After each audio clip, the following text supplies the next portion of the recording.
inilah ruangan orang-orang yang kehilangan mimpi mereka. Tambah hancur rasanya.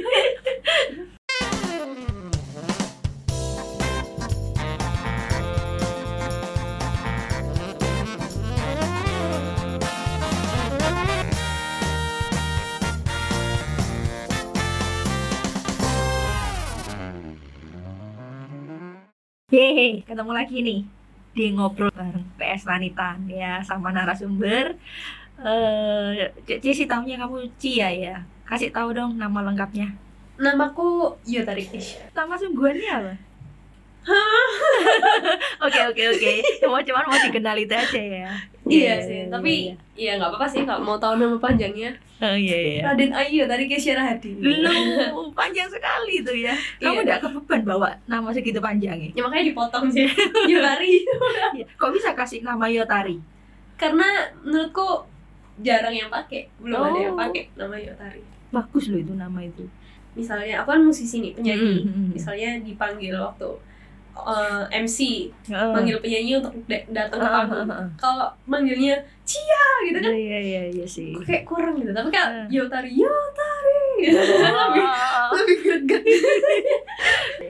Nah, ceritain dong prestasi apa aja yang udah kamu capai nih sampai hari ini. Kalau prestasi lebih ke ini sih, karena nyanyi ya sih kan, sering ikut ajang pencarian bakat. Terus sering banget ikut idol. Yang menurutku paling tinggi itu yang kemarin di Jux Superstar. Karena akhirnya dari sekian banyak ajang pencarian bakat bisa dapetin the first place ya. Gitu ya? Iya. Loh, dari umur berapa ikut gitu-gitu? Dari SD. Oh ya. Dari SD zaman Idola Cilik. Idola Cilik. Iya ya, tahu. Kamu ikut? Ikut sih. Itu 12 tahun dong masih. Iya. Lalu kalau Idola Cilik berarti itu per kota atau gimana? Perlombaannya atau kamu ke Jakarta atau gimana? Itu sama kayak ajang pencarian bakat lain. Jadi kayak Cia waktu itu, Cia Yotari. Pakai Yotari aja biar beken. Yotarinya, iya. Waktu itu Yotari kayak ikut ke, jadi kalau ajang pencarian bakat itu setiap kota tuh pasti diadain, pasti ada kayak apa sih namanya, showcase gitu. Kita datang ke tempat itu, di setiap kota ada. Kalau misalnya di situ lolos, baru kita ke Jakarta. Nah waktu itu Cia ikut yang di Surabaya itu. Yang Idola Cilik itu ya. Dorongan mama atau pengen sendiri? Pengen sendiri. Hebat dong kamu yang umur 12. Zaman itu umur 12, nah mungkin beda sama sekarang ya. Kalau anak sekarang umur 12 kan udah berani-berani ya. Zaman itu kok bisa punya motivasi segitunya ke situ, Yotari? Aku nggak tahu sih dari mana, tapi memang mungkin dari dulu tuh memang sudah ada jiwa saingan gitu loh, kayak bukan saingan ya, pengen lah ya lebih gitu kan, pengen lebih, pengen berkarya mungkin gitu lah. Iya, pengen membuktikan aja kayak aku nih bakatnya, maksudnya aku nih bisa nyanyi nggak sih sebenarnya, bisa nggak sih dibuat bersaing gitu, apa cuman penyanyi, maksudnya cuman bisa nyanyi di kamar mandi doang gitu. Apa jadi akhirnya kan waktu itu udah worship leader juga kan di gereja. Terus aku mikir, karena aku suka nulis lagu, which is itu lagunya bukan lagu rohani doang, lagu anak-anak, lagu cinta. Waktu itu 12 tahun udah nulis lagu cinta. Masih ingat nggak lagunya kayak apa? Nggak jelas sih lagunya. Gitu ya? Iya. Tapi masih ada nadanya pasti tuh. Bisa nyanyiin nggak? Bisa. Coba. Aku nggak tahu artinya apa aja, tapi ini bener yang tak tulis. Iya. Mena meni crispy. Terus aku nyebut nama adikku yang Karen. Karen cantik, anaknya siapa? Terus diulang-ulang gitu. Terus kamu cantik, anaknya, kamu cantik, pacarnya siapa? Kamu kayak gitu-gitu. Gak jelas. Tapi oke lah, 12 tahun loh.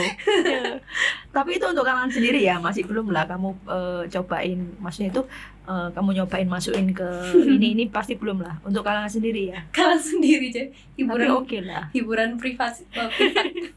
Lalu dari situ, lalu lomba apa lagi? Maksudnya naiknya kemana sampai akhirnya ke Jux itu? sempat ikut X Factor waktu itu, tapi kayak gagal total. X Factor? X Factor. Serius? Itu waktu SMP. Wah, Cici dulu ya pengen lu ya, cuma tak pikir-pikir, oke enggak ya ke situ ya. Ya. Nah itu SMP ikut X Factor tapi udah gagal total. Padahal aku udah nyoba kan ngantri dari ujung paling belakang sampai paling depan, gagal. Aku Berapa ngantri lagi ke Berapa belakang. jam? Aduh, dari pagi sampai sore sih. Jam 6 sampai jam 6. 12 jam. Berarti kamu makan di situ dong? Iya. Makan sambil ngantri? Iya, sama teman aku. Namanya dulu anak sini, Priscilla Beatriza. Kila. Ya. Di mana ya dia sekarang ya? Di Jakarta dia. Kuliah. Nah, lalu after itu ikut. Loh, setelah ngantri udah sampai depan tapi nggak jadi masuk? Gagal. Karena tutup gitu atau gimana? Enggak, gagal. Jadi waktu itu langsung Kok bisa? diberitahu, kasih kayak kertas gitu kan. Kertas, aku lupa warna apa yang menang, yang kalah yang apa. Cuman waktu itu dikasih kertas selalu yang kalah, yang nggak masuk tahap selanjutnya. Loh, berarti kamu sempat di depan jurinya dong? Jurinya Maksudnya lokal. kamu, iya, maksudnya sempat nyanyi atau tapi Sempet. langsung dibilang Langsung gagal. Terus aku karena enggak bisa lah, bisa nyanyi kok ya. Ngantri lagi ke belakang. Itu hari besoknya? Enggak, hari itu. Loh, berarti lanjut dong? Lanjut. 6 malam lanjut lagi? 3 kali ngantri. Sampai jam berapa? Sampai jam 6 itu, 12 jam itu. Oh, maksudnya kamu dari jam 6 pagi sampai ini ngantrinya 3 kali? Iya. Ngantri lagi, gagal lagi, 3 kali gagal semua. Setelah itu ngapain lagi? Setelah di X Factor, itu SMP, SMA kelas 1 akhirnya nyoba Indonesian Idol. Nyoba Indonesian Idol. Nah ini yang aku kayak juga bingung. Masuk sampai Jakarta. Oh ya? Akhirnya gagal di 90 besar. Berarti waktu itu kamu yang dari Surabaya berapa orang? Dari yang bisa sampai ke sana, Jakartanya? 40-an ya? Berarti dari kamu termasuk di salah satu 40-nya itu lalu ke Jakarta. Jakarta. Lalu di Jakarta berarti ketemu berapa orang lagi? Di Jakarta itu kalau salah ada 200 atau 300 orang dari seluruh Indonesia. Iya, seluruh Indonesia atau dikumpulkan, terus ikut di sana itu ada audisi judging namanya, kayak kalau di TV itu yang dapat golden ticket. Nah, itu audisi judging dari sekian banyak orang itu yang keterima cuma 90 orang. Berarti dari 300 ya? Iya, 300 orang itu setelah itu disaring langsung jadi 90. Dari 90 orang. Oh, lalu kamu gagal lagi di 90 itu? Dari 90 menuju 50 itu ada tahap eliminasi. Waktu itu nyanyi akapela gitu. Nah, itu aku gagal di Indonesian Idol itu. Gitu ya. Lalu kena juri siapa gagalnya? Ahmad. Oke. Kenapa katanya? Ini sih mungkin karena takut masih malu-malu juga. Iya. Cici lihat sih itu tayangan kamu. Itu pada waktu kamu gagal nggak ya pada waktu itu ya? Serem sih ya. Maksudnya itu ya serem-serem gimana? Serem-serem sedap nih. Namanya juga pasti dagdikduk ya. Waktu itu serem sih. Oh ya. Serem sih karena aku kan nggak pernah yang manggung aja, jarang gitu loh, selain cuman ngeband di sekolah. Terus di gereja juga, tapi kan di gereja beda sama di luar feel-nya. Apalagi sebuah audisi itu kita nyanyi dinilai sama orang. Itu perasaannya beda. Itu kan jadi kamu 90 ke 50 kamu itu ya masih masuk kamu? 90 ke 50 ya nggak masuk. Oh, yang 90 ke 50 nggak masuk. Nah, waktu ke 90 itu berarti 300 orang itu dia dinilai dalam berapa hari? Atau kamu kayak dapat undangan gitu?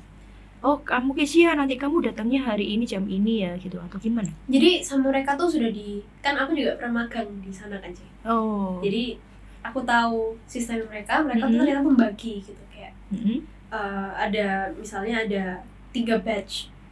Satu batch ini untuk 100 orang, satu batch 100 orang, satunya 100 orang. In one day?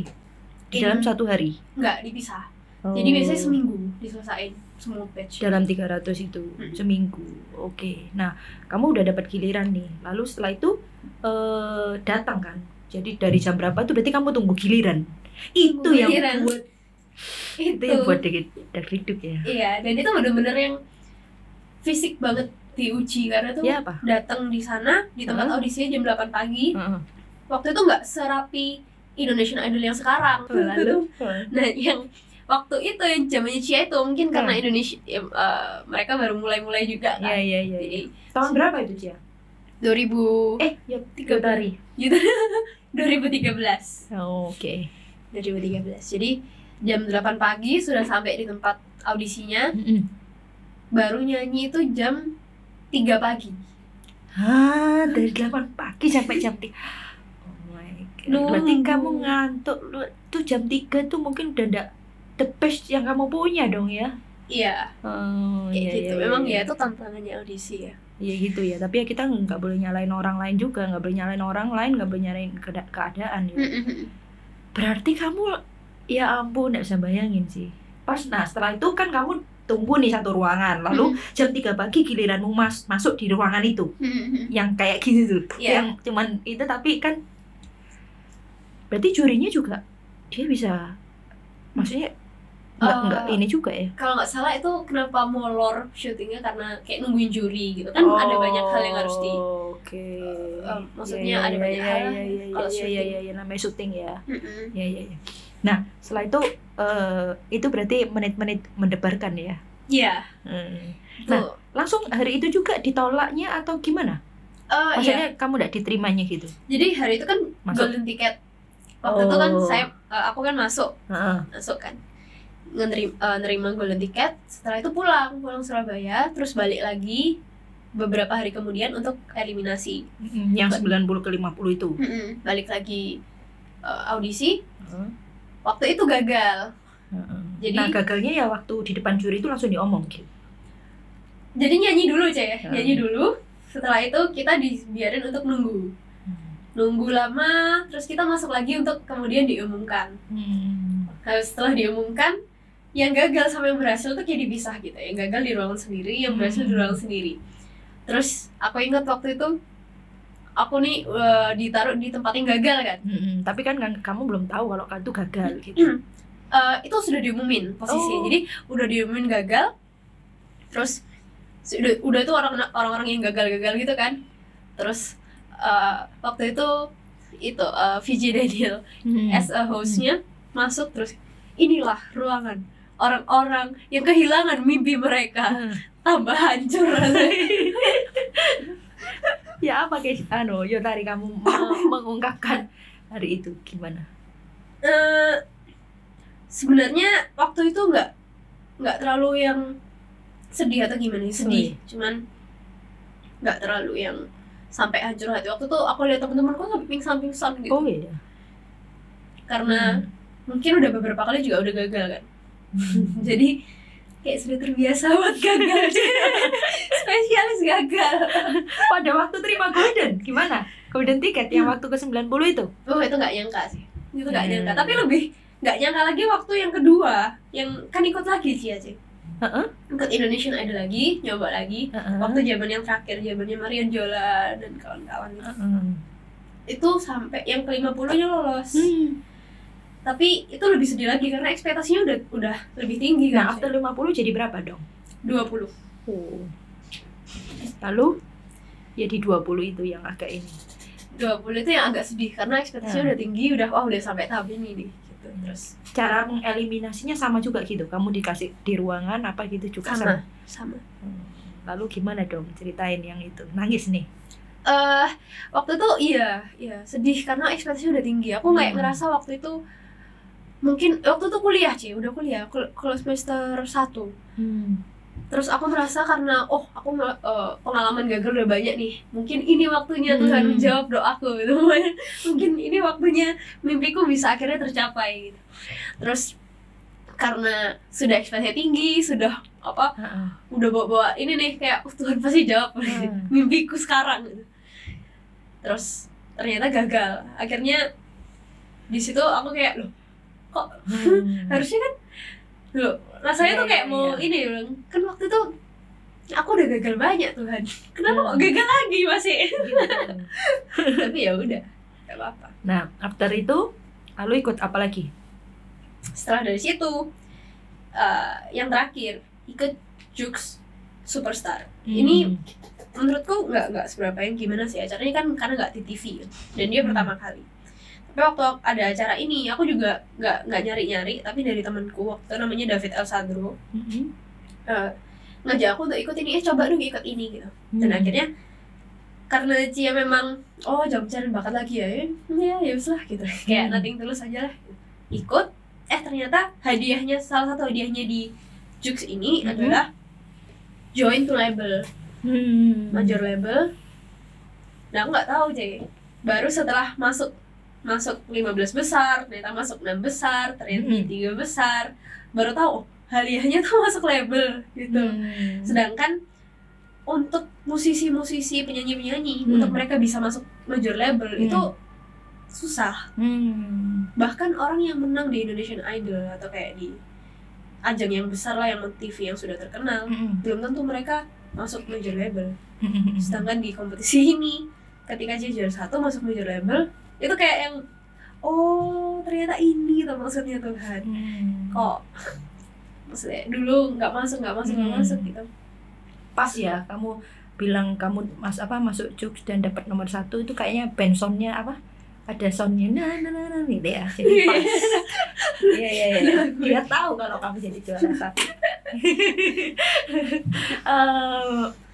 Ceritain dong, kamu kan juga katanya nulis lagu nih, kan? Lagunya ada yang udah di ini nggak? Maksudnya dipakai, maksudnya tuh dirilis. Udah aja. Oh iya. Jadi ya melalui label yang kamu pegang ini sekarang gitu. Iya. Jadi aku tuh emang suka nulis dari dulu aja. Jadi dari sekolah tuh udah nulis lagu tentang apapun itu. Tapi aku nggak tahu ini nulis lagu terus cara nge-publishnya gimana supaya orang bisa denger. Karena kayak aku no one gitu loh, kayak nggak tahu juga, masih kecil kan. Ya apa caranya gitu. Akhirnya ketika masuk major label itu, lagu-lagu yang pernah aku tulis itu akhirnya dapat kesempatan untuk dipublish. Nah itu, yang sudah keluar sekarang sih ada 3 sudah. Apa? Ada Warna Baru, Lebih Berwarna, sama Hatiku Menanti. Nyanyiin dong.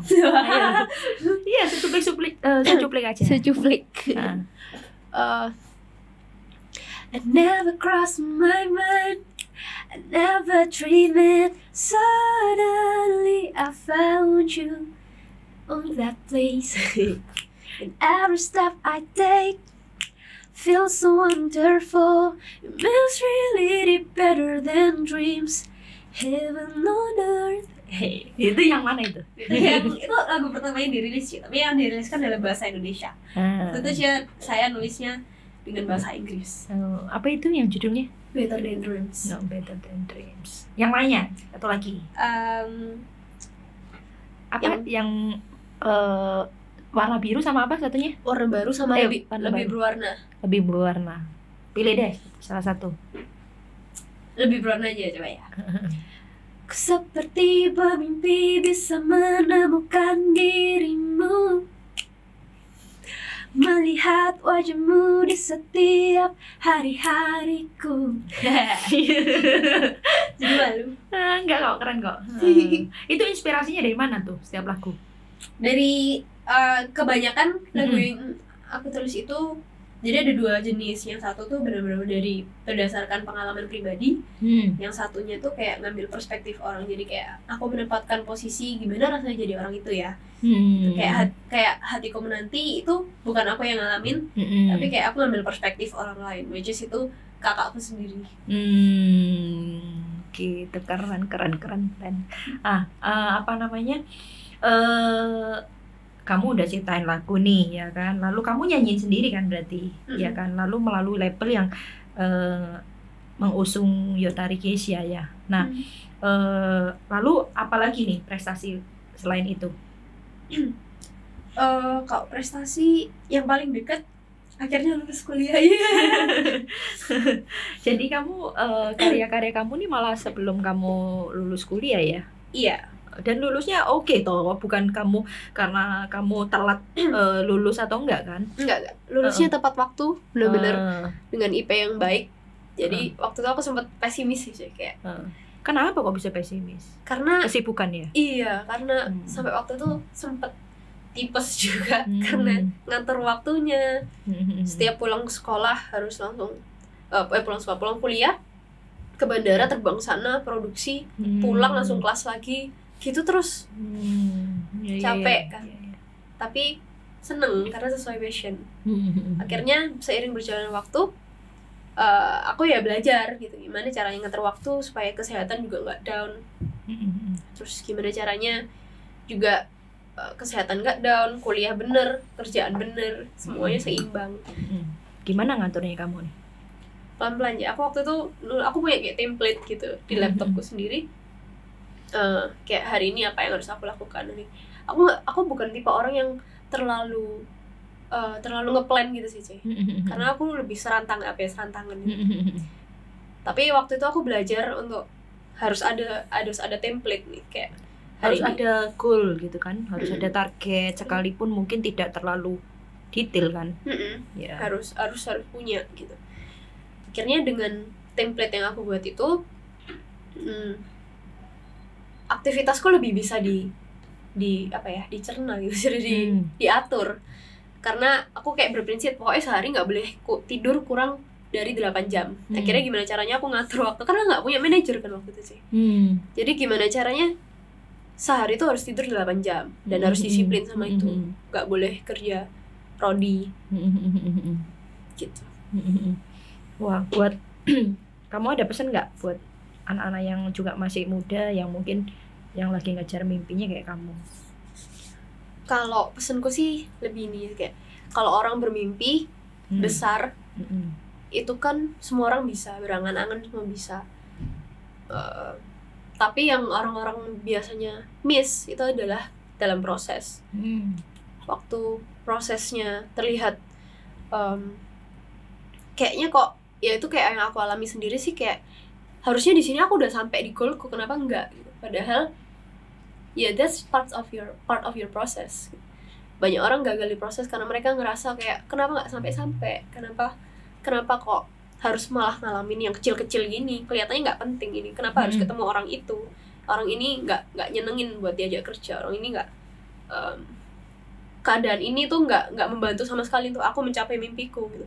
Tapi ternyata ketika aku ada di posisi, misalnya ketika sudah ada di label gitu, melihat ke belakang baru aku kayak sadar, oh ternyata hal yang aku pikir nggak penting itu ternyata adalah part of my dream.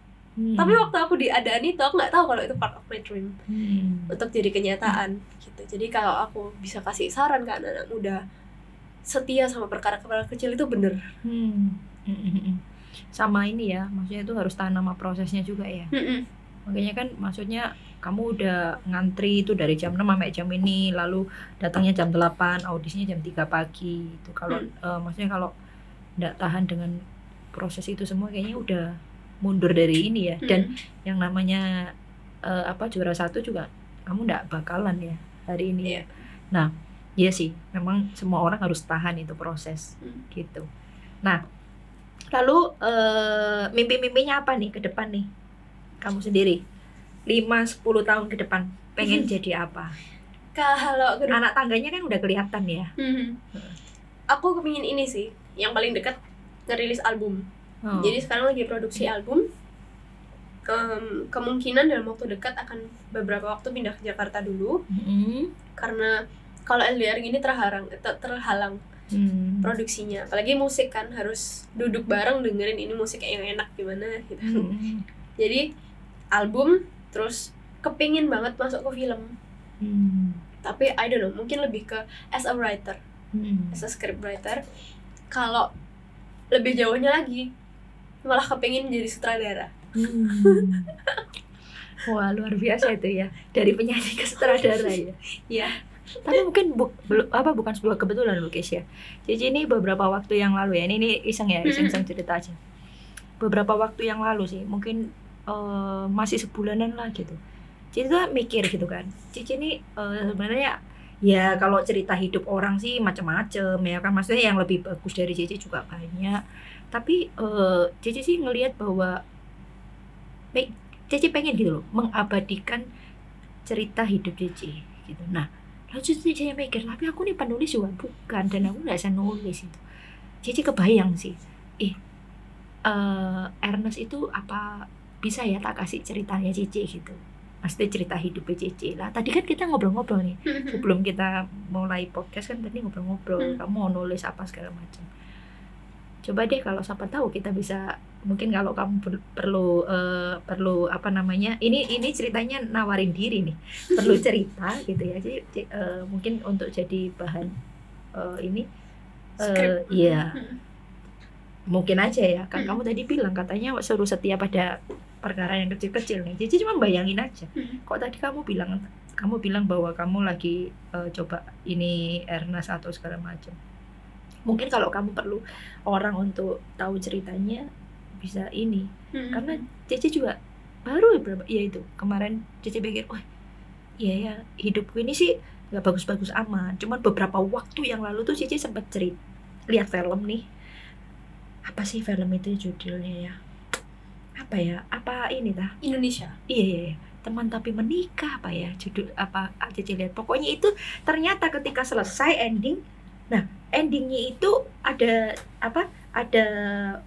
yang ditunjukin bahwa ternyata itu kisah nyata gitu. Dia itu kayaknya menikah sama temennya. Apa itu ya?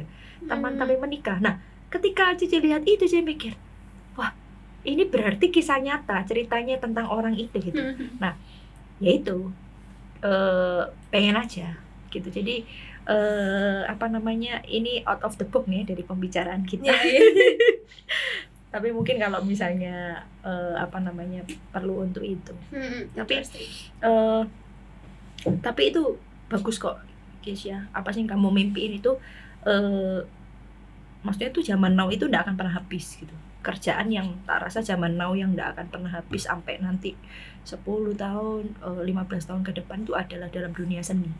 Ya kan? Semua orang perlu hiburan, baik nyanyi, film, semua orang perlu itu. Apalagi komunikasi ya. Sekarang semua kan dunia manusia cuman dengan satu handphone ini gitu. Desain apa itu kan kerjaan yang nggak akan pernah habis gitu. Dan kamu adalah orang yang bergelut di sini. Jadi tak rasa menurut Cici ya kamu nggak akan pernah matilah karirmu untuk di bidang ini gitu. Asal seperti yang kamu jadi motivasi yang kamu pegang sampai hari ini, bahwa kamu terus setia, yang sederhana itu, lalu kamu berani gagal, ya kan? Berani gagal, lalu tahan proses. Tak rasa kamu pasti akan dibawa lebih lagi dan lebih lagi. Nah, mau buat quote sesuatu gitu? Quotes. Buat pemirsa di ngobrol bareng PS Vanitan. Kalau quotesnya Quote apa yuk? Lebih ke ini, mungkin udah sering orang pakai ya. Tapi ya itu tadi, setia sama perkara kecil. Nanti kamu akan dibawa menjadi akan dibawa ke perkara yang besar. Ya, oke. Saya juga setuju. Dan thank you ya buat hari ini. Ya, of course. Sukses selalu buat kamu. Terima kasih. Bye. Bye.